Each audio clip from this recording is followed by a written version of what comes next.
አሁን ያለበት ሁኔታ በሁሉም አራቱም አቅጣጫ ብትሄድ ህግ የማስከበር ስራውም የተከናወነ በተመሳሳይ ኢኮኖሚውም ፖለቲካውም አጠቃላይ የህዝቡ ሰላምና ደህንነት በአስተማማኝ ሁኔታ ውስጥ እንዲገኝ የሚያደርግ ስራ እየተሰራ ነው።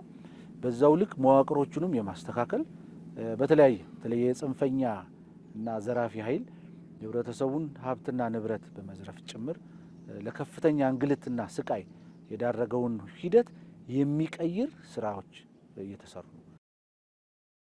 ፖለቲካ አጀንዳ ያላቸው አካላት ራሱ ጽንፈኛው ኃይል ህዝብን እንዴት እንደሚረሽን በተጨባጭ መምህራንን እንዴት እንደሚረሽን በድምጹ በግብሩ እየተለየው ንጹሃንን የሚጨፈጭፍ ሽማግሌዎችን በዳዴ ያስኬደ የሚደበድብና መጨረሻም የሚገል ይሄን ኃይል ነው ማውገዝ የነበረበት።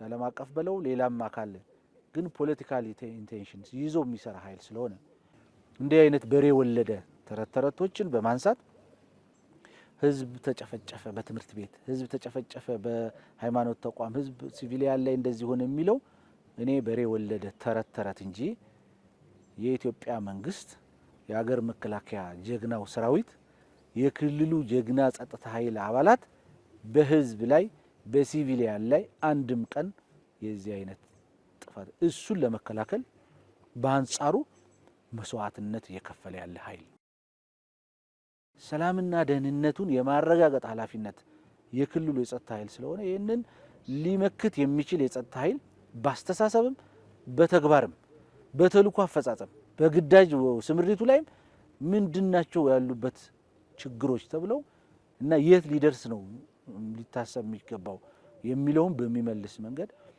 ከተለያዩ የሥራ ክፍሎች ከፖሊስ ዩኒቨርሲቲ ኮሌጅም ከዚህ ከማዕከልም ያሉ ጥናት ቡድን ተቋቁሞ ላለፉት 4 ወራት ሲሪየስ የሆነ በጣም ዲቴል የሆነ እያንዳንዱ የፖሊስ አገልግሎት ላይ ያሉትን ክፍተቶች በሚፈታ መንገድ በሳይንስም የተደገፈ ጥናታዊ መነሻ ችግሮቹ ላይ በማተኮር ችግሩን በሚፈታ መንገድ ቀጣይ የክልሉን ጸጥታ በተሸክሙ ወደ ሆነ ደረጃ በሚያደርስ መንገድ የተቃኘ ነው ማለት ይችላል።